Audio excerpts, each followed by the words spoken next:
Okey, aku sebenarnya baru habis kelas. Kelas aku dengan kelas satu session dengan sekali lagi dengan Dr. Nazira. Hari ini Dr. Nazira buat satu topik yang sangat menarik untuk korang tahu.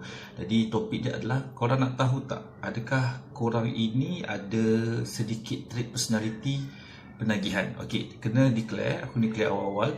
Dr. Nazira punya topik lebih pada penagihan umum. Maksudnya even kau penagihan alkoholik ke, judi ke, porno ke, gadget, even kau buat shopping online pun is penagihan. Tapi untuk aku punya channel ni, of course aku penagihan dadah. Tapi kita nak belajar something. Hari ni Dr. Nazira ada share 13 trait personality penagihan. Jadi kalau kau nak tahu sebagai ahli masyarakat ke, ahli keluarga ke, parents ke, cikgu-cikgu yang mungkin kau macam perlukan skill baru untuk, mungkin di keluarga aku ni ada sikit kot. Jadi kita boleh belajar dengan menonton video ini. Okey, jangan lupa like, share, subscribe.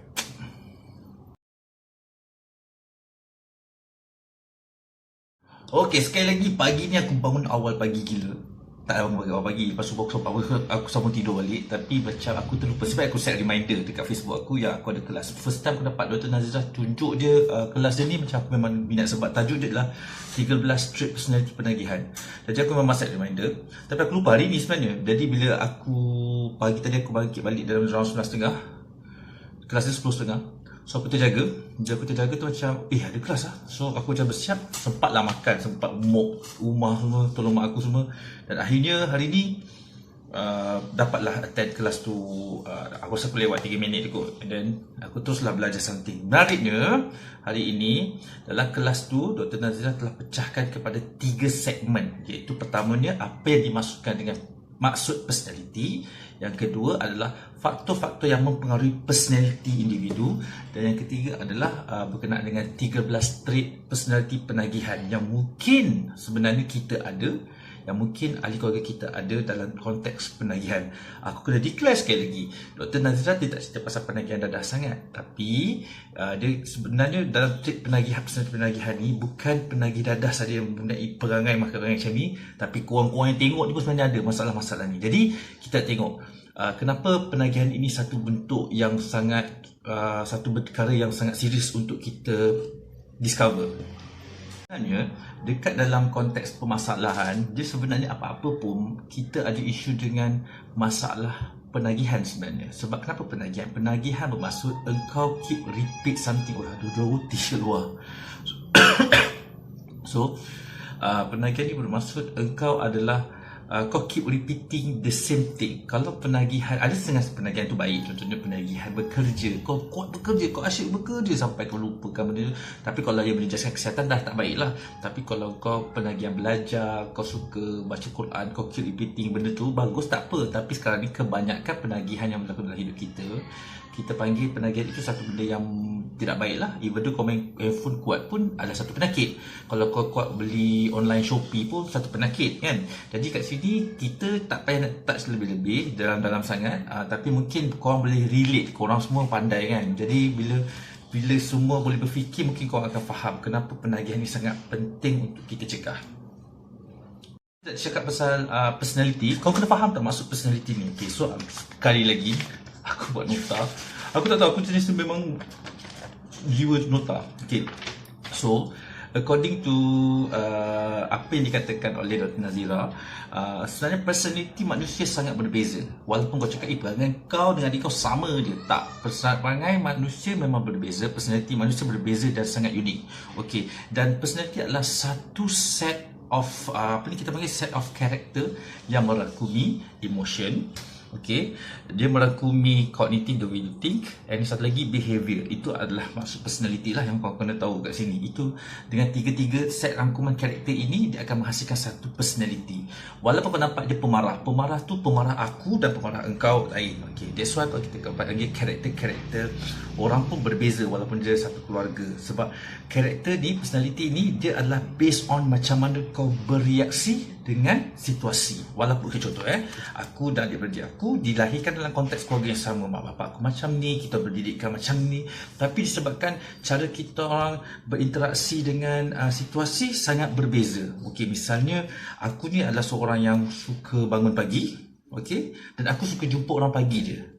Aku suka meeting waktu pagi saja. Faham tak? Aku boleh pergi kelas waktu pagi.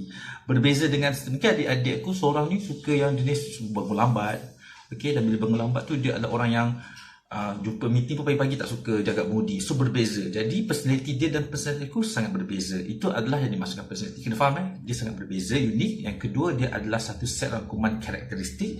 Dan dia juga adalah, orang kata, berbeza dari konteks macam mana engkau berinteraksi dengan situasi. Okey, faham? Sebenarnya dalam segmen yang kedua juga, Dr. Nazira pesan kat sini ada 4 faktor yang mempengaruhi personality penagihan. Okey, so ini apa yang dia kata berdasarkan kajian dia, doktor kot. So kalau salah, kalau korang tak disagree dengan aku, kalau disagree dengan dia bermaksudnya, so aku tak ada apa-apa semacam terasa pun. Cuma aku cakap berdasarkan apa yang aku belajar dengan dia. So ada 4 perkara yang sebenarnya mempengaruhi personality developing. So yang pertamanya adalah genetik. So aku akui sebenarnya genetik ni adalah dari segi keturunan. Kita memang susah nak dengar kan, macam susah nak terima bila kita kata konteks penagihan ini berdasarkan genetik. Benda ini telah dibuktikan oleh saintis yang mengatakan hampir 60% orang-orang yang mempunyai masalah penagihan dalam keluarga dia, mesti dia ada sedikit. Aku admit benda tu sebenarnya. Dalam hidup aku berlaku benda tu. So, aku tak cerita lebih lah. So, yang kedua pula adalah persekitaran. Persekitaran ni banyak tau guys. So, kau kena faham. Persekitaran ni adalah termasuk kawan-kawan, the level of education, sokongan sosial yang dia duduk, dekat kawasan mana kan.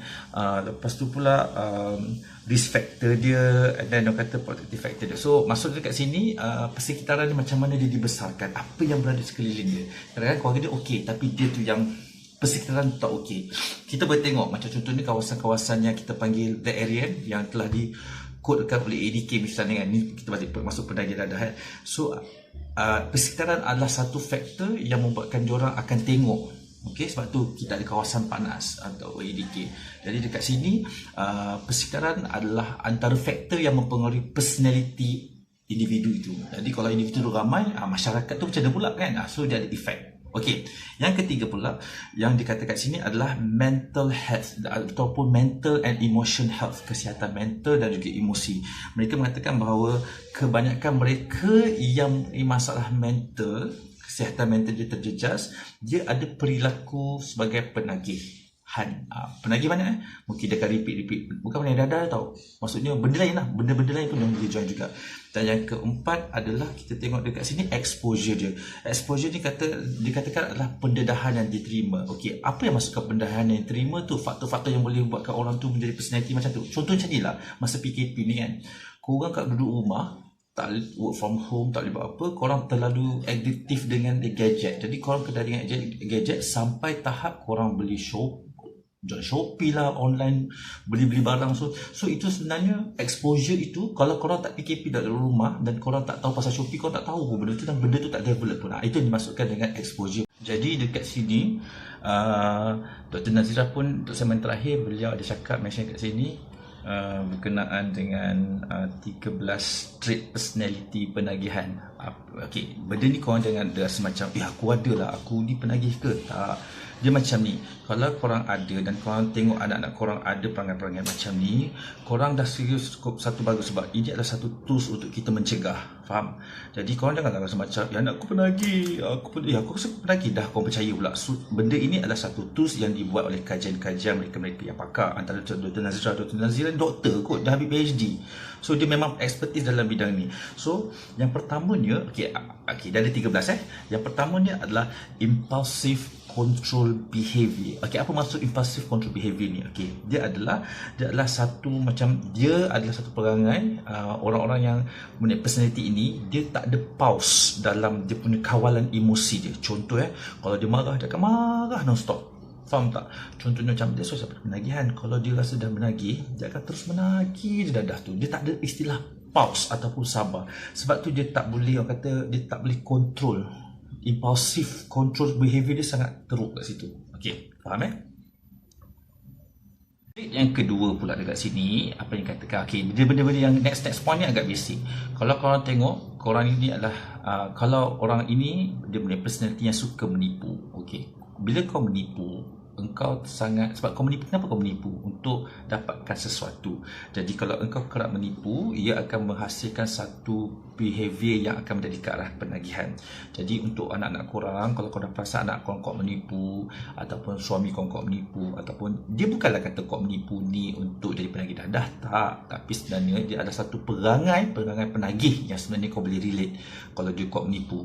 Okey, jadi kau menipu ni sebenarnya sangat sinonim dengan dunia aku dulu. Okey, menipu untuk dapatkan sesuatu, menipu pergi kerja tapi tak pergi kerja, menipu kata dapat tu padahal tak pun. Sebenarnya sangat relatable. Okey, dan poin yang ketiga pula adalah bila dah kau menipu, jangan siakap senohong gelamikan duri, bercakap bohong, lama-lama dia akan mencuri. So poin ketiga adalah orang yang suka mencuri. Aku sebab pantun kat sini. So lepas dia menipu, dia akan kuat mencuri. Dia lah untuk dapatkan something, kan, penagihan. Dia akan mencuri lah dan sebagainya lagi. Kadang-kadang kita risau bila mencuri ni dia akan membawa ke arah jenayah yang lebih bahaya. Jadi kalau dah ada kekerapan kes kecurian berlaku, dia ada potensi ataupun dia memiliki perangai-perangai penagih itu. Okey, yang keempat pula, ini aku paling aku suka. Sebab apa? Aku rasa dulu aku tak ada benda ni, tapi bila aku jaga orang, aku macam okey, aku tak boleh angkat. Dia adalah manipulatif ataupun kaki putar, manipulasi. Dia pergi ular lah. Kadang-kadang aku geram dulu jaga budak-budak ni. Aku cakap lah, antara kau dan ular, nampak ular dengan kau lah, ketuk kau dulu. Sebab dia punya perangai putar dia tu sangat-sangat hebat. So kalau ada karakter macam ni, dia bukannya berarti dia kaki putar ke apa. Kalau dia dah pandai manipulasi engkau sebagai seorang mak, dia dah pandai manipulasi engkau sebagai seorang isteri dan sebagai suami, aku rasa korang kena take action sebelum dia kembangkan lagi perangai manipulasi tu. Sebab manipulasi ni, sebab tu dia tak heran pun dia boleh pusing, dia boleh cakap macam-macam perangai penagih ni. So bila kau dah manipulasi, engkau dipermainkan, dan kata lagi sebenarnya kau diperbodohkan juga. Jadi diorang ni sebenarnya tak nampak bijak pun, sebab kadang manipulasi diorang tu over, especially yang penagihan dadah, dia sangat over.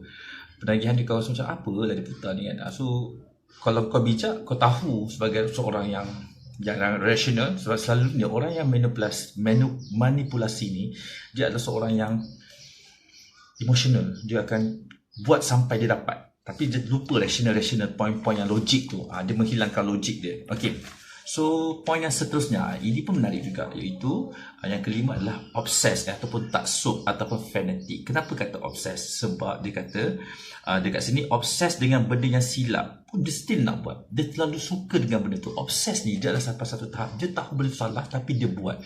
So kalau ada perangai itu, korang kena manage lah. Korang kena tahulah benda itu tak boleh di-develop. Contohnya macam aku suka minum kopi kan, so aku akan obses dengan kopi tu. Okay, tapi kalau kopi tak bawa kebaik, kalau kebaik tu keburukan, tak apalah. Contohnya macam okay, aku suka contoh aku adalah seorang yang suka buka apps porno misalnya.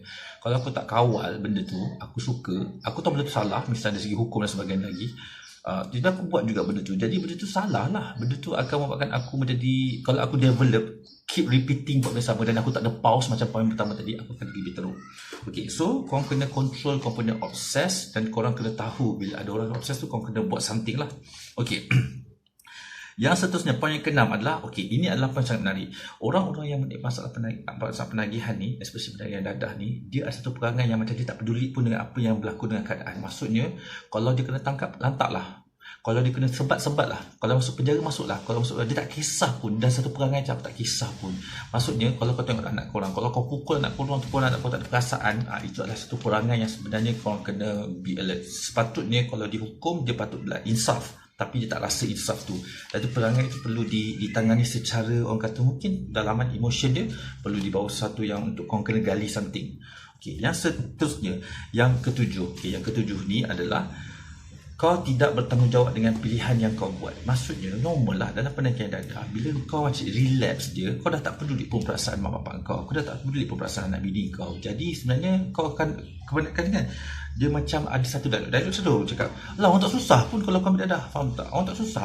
Kau tak susah pun kalau aku hisap ni. Sebenarnya dia cakap macam tu adalah untuk melepaskan keinginan dia untuk ambil dadah. Sedangkan sebenarnya kau tak sedar pun kau memang kau susahkan orang. Okay, kau faham tak istilah susah tu masalah? Bila kau ambil, okay, ni aku nak buka mata orang yang penagih dadah yang suka cakap macam tu kan. Kalau kau cakap adalah macam aku tak susahkan kau pun. Okay, dia macam ni. Kalau kau ada keluarga, nah ini adalah pesanan adik aku kat aku. Memang kau cakap aku tak susahkan kau, tapi kau bayangkan kalau aku adalah ahli keluarga engkau, jenis pergi jumpa tokan selalu, faham tak? Tokan memang jenis kau pula perangai tokan semua kan. Kau tak rasa ke tokan tu akan mengancam keluarga engkau? Itu yang menyusahkan, kau faham? Buka mata sikit. Aku rasa geram dengan orang macam ni. Suka cakap macam aku tak faham kenapa orang suka cakap aku tak salahkan kau pun, asal aku tak pakai duit kau. Memang kau tak pakai duit kau, cerita dia kau telah menyebabkan keselamatan keluarga kau terjejas, kau telah buat family kau paranoid dan juga paranoid dan juga fobia untuk pergi kerja, faham? Kau pergi di rumah orang tu, orang tak puas hati dengan kau, dia pergi secoli adik kau juga. Itu baru kau ada akal. Itu kau tak fikir sebenarnya. Orang macam ni tak fikir. Aku geram orang macam ni. Okey. Seterusnya adalah poin yang ke-8 adalah perhubungan yang tidak kekal. Kebanyakan orang-orang macam ni perhubungan yang tidak kekal. Dia akan silih berganti bertukar kawan. Kalau dia kahwin pun dia akan tak kisah. Kahwin cerai. Sebab dia memang tak ada komitmen untuk mengekalkan perhubungan untuk hubungan dia lah. Isteri mana yang nak suami dia bertahan sebenarnya. Kadang-kadang dalam hubungan tu memang betul kasih sayang tu penting. Tetapi yang main utama kat sini bukan kasih sayang. Nombor satu kat sini adalah kepercayaan.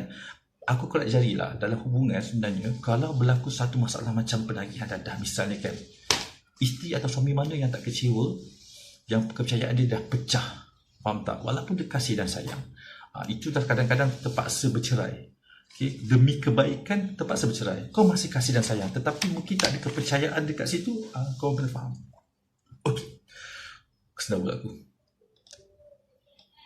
Okey, poin yang seterusnya adalah neurotism. Apa maksud neurotism ni? Okey, neurotism ni ada perkataan neuron adalah daripada saraf. So aku nak relatekan dia dengan perangai-perangai yang ada masalah, gangguan mental, kesihatan mental lah. Gangguan mental korang nanti kata aku tuduh korang gila. Tapi gangguan mental ni, kesihatan mental ni adalah contohnya bila orang ni selalu sangat macam agresif, kuat marah, ataupun sedih yang berlebihan, ataupun orang kata risau yang melampau. Benda-benda macam ini sepatutnya korang jangan kembangkan. Maksudnya sebenarnya dalam menyalurkan perasaan korang, tak salah pun kalau korang nak risau, tak salah pun korang nak sedih, tetapi perlulah letak emosi korang pada waktu yang sesuai. Kau bayangkan contohnya risau, sedih yang melampau. Okey, sedih yang melampau tu adalah contohnya kita panggil buat satu kesnya, gas habis kat rumah. Okey, gas habis kat rumah, kau tak boleh masak. Okey, kau tak boleh masak. Kau sedih sebab kau tak dapat bagi anak kau makan. Semua kan kau terpaksa beli, kau fikir-fikir. Kau punya sedih pasal gas kau tak tukar tu, kan? Dia macam kematian laki, kau faham? So tak padan lah. Ataupun kadang-kadang ada kematian berlaku, tapi kau tak sedih pun pada waktu tu, kau gelak-gelak. So kau salah channel. So benda tu perlu diberi perhatian lah dengan orang kata saluran kesihatan mental korang, neurotism. Tapi bermakna keadaan neurotism kau sebenarnya adalah salah satu benda yang perlu ditengok. Sebab kalau ada yang tak kena dekat situ, kau mungkin ada perangai-perangai penagih. Okey. Yang ke-10 adalah risk taker. Ini memang aku akui, semua penagih-penagih dadah memang risk taker. Kau bayangkan dia boleh sampai tahap masuk penjara ke pergi kau faham tak, masuk ladang kelapa sawit pergi port, faham tak? Benda yang sangat rare lah benda ni. Aku pernah juga berada condition risk taker tu, tapi aku rasa benda tu sekarang ni aku kena belajar untuk tak semua benda perlu kita ambil kot. Faham tak? Aku memang kena slow down. So aku masih ada perangai risk taker tu. Benda tu juga aku rasa macam benda tu masih ada dekat aku. Tapi risk taker tu sebenarnya perlu, bagus kalau kau salurkan pada benda yang betul. Contohnya kalau kau suka ambil risk taker, kau try lah buat extreme sport. Itu yang aku nak try sekarang lah. Tapi PKP kan, buat flying fox ke ni, bungee jumping. Kau nak sangat risk taker kan, pergi port boleh, kau ambil bungee jumping tu, kau tengok kau pun risk taker. Aku salurkan pada benda yang betul lah. Kau try yang itu. Okey, yang seterusnya adalah sukakan ganjaran. Hidup kau adalah bermatlamatkan ganjaran je. Itu pun masih aku rasa macam siapa suka ganjaran? Sebab kau suka pengalaman baru. Kebanyakan penagih-penagih dadah, dia suka try benda baru untuk dapatkan perasaan baru. Okay. Sebab tu orang tak berdadah, dia tak tahu. So dia tak tahu pengalaman itu. Jadi orang yang ada perangai-perangai yang suka ganjaran, nak benda yang baru, sebab dia nak meningkatkan rush adrenaline dia, faham? So itu perangai-perangai yang perlu korang highlight. Okay, dan seterusnya poin yang ke-12. Okay, dia adalah kita panggil orang-orang yang macam ni, dia suka mengelak daripada berjumpa dengan orang ramai, antisocial lah, isolate diri diorang. Aku admit benda ni pernah berlaku dekat aku satu ketika, satu fasa yang aku boleh berpengaruh. Memang aku isolate diri aku tak suka jumpa orang, aku rimas. Sebab alasan pertamanya, first memang keadaan tu sebenarnya kau penat. Second, sebenarnya engkau takut orang lain, kalau orang lain tahu kegiatan engkau. Itu je point dia. So kalau kau rasa macam ada anak engkau ni sebenarnya seorang yang sangat aktif, sangat macam extrovert ke depan, dan kalau korang nak bagi dia tiba-tiba satu hari tu dia isolate diri dia, duduk dalam bilik dia, kan korang kena check betul-betul, kan korang kena tengok dia betul-betul. Sebab aku sebenarnya adalah orang extrovert daripada kecil. Siapa kenal aku memang extrovert. Setiap hari Minggu, setiap hari Isnin di waktu sekolah menengah dulu, nama aku selalu naik kat atas stage sebab aku macam sangat expose, aku sangat famous kat dulu zaman sekolah. Tapi bila aku seorang yang menjadi suka isolate diri aku sebab benda tu, family aku macam lain ni bukan aku ni. So itu yang berlaku. So korang kena sama juga. Kalau kau kena anak kau lah. Tapi kalau anak kau memang pendiam, tipe pendiam juga, itu mungkin karakter personality dia. Tapi korang kena tengok macam mana kalau korang bagi satu situasi dia react dengan benda tu. Dan yang terakhir sekali adalah pengherutan kognitif. Oh, Dr. Nazira pun satu bagi term-term tinggi ni. Yang tengok audience aku ni kadang-kadang orang kampung susah juga ni. Tapi tak apa, pengherutan kognitif ni adalah maksud dia macam ni. Aku mudahkan korang ya. Tak apa. Jangan risau. Dia tak ada pasal level of education. Aku memang tanggungjawab untuk korang faham. Pengherutan kognitif ni adalah apa yang orang itu tengok satu situasi sangat berbeza dengan orang lain. Contohnya, kalau aku nampak benda ini, cawan ini adalah untuk menangkung air. Okey. Orang ramai kata ini adalah gelas untuk aku minum. Sebenarnya sorry, aku minum kos. Tapi dia seorang dia tengok benda ni sebagai cebok. Faham tak? Pandangan dia terhadap benda ni sangat berbeza. Itulah yang dikatakan. Dan kadang-kadang bila dia pandang satu keadaan tu, dia boleh pandang dalam keadaan yang sangat negatif. Sampai dia kata aku teruk. Padahal kalau itu tak teruk pun. Aku teruk, aku tak boleh ni, aku nak bunuh diri. Itu adalah satu perasaan yang mengatakan korang ni adalah boleh ke arah dunia penagihan. So itu adalah 13 benda yang perlu korang tahu. Jadi no matter what, dekat sini aku pun dah dimaklumkan juga dengan beberapa tokoh lain di luar. Okey, untuk aku share benda ni kalau tahulah. Dan dalam sebenarnya beberapa minggu lepas aku beberapa hari yang lepas aku ada join juga satu seminar daripada Encik Farid Japri. Encik Farid Japri ni dia ni kalau ikutkan mana dia tuan. Ini adalah antara orang kuat antara orang kuat dia adalah orang kuat ADK juga. Dr. Nazira tu bekas, tapi dia ni adalah penolong pengarah bahagian penolong pengarah kanan ADK bahagian rawatan. Cik Farid Japri ni pula, ini untuk orang-orang yang mencari spiritual. Okey, aku dah cerita kat korang perangai penagih dadah ni. Tapi sebenarnya ada cara yang ada satu modul ni aku suka. Okey, modul ni dipanggil modul Spiritual Al-Ghazali. Jadi dalam modul ini sebenarnya ada 3 rangkuman yang kena faham dekat sini. Yang mana sebenarnya dalam konteks spiritual ada 3 perkara yang perlu kita jaga. Itu pertama is akidah, kedua is ibadah, yang ketiga adalah akhlak. Okey, so untuk orang-orang yang macam bermasalah, kadang-kadang dia nak cakap pasal kau kena faham, kan soal akidah kau kena betulkan fahaman kau, kepercayaan kau. Nombor 1, kau kena percaya yang Allah membantu kau. Ataupun untuk agama-agama lainnya, kawan-kawan bangsa lain, kau kena percaya yang sebenarnya kau kena percaya yang Tuhan adalah segalanya yang boleh tolong kau. Faham tak? So itu yang pertama dari segi akidah kau, kepercayaan kau. Kalau kau tak percaya Tuhan boleh tolong kau, kau memang tak boleh lari daripada konteks rawatan pembelian kau ni. Okey. Yang kedua pula dari segi ibadah. Ibadah kau kena jagalah. Solat dulu, daripada tak solat kau kenalah solat sekarang kan. Tapi benda-benda macam ni ramai orang macam take for granted, macam alah solat pun tetap jadi benda yang sama juga. Engkau lupa sebenarnya manusia, konsep manusia itu diuji. Okey, dan aku paling tak suka sekali bila orang cakap bertaubatlah. Okey, kita pernah bertaubat. Aku cakap kebanyakan orang macam kita orang ni bertaubat. Tapi bila bertaubat buat juga. Lalu tak payah bertaubat lah. Soalan aku tu buat juga. Okey, dia macam ni. Kau kena faham, selagi pintu taubat tak tutup pada akhir zaman nanti, itulah usaha kita untuk berubah. Jadi bila kau kena faham, bila korang bertaubat, sebenarnya korang dah reset benda yang baru, semangat korang yang baru. Jadi kalau kau mempelekehkan konsep taubat korang, itu adalah satu benda yang bahaya. Dan yang ketiga adalah akhlak. Engkau dulu menjadi seorang penagih ini, akhlak engkau sangat buruk. Kau menjadi orang yang tidak bertanggungjawab, kau tak jaga solat, kau tak jaga hubungan sama manusia.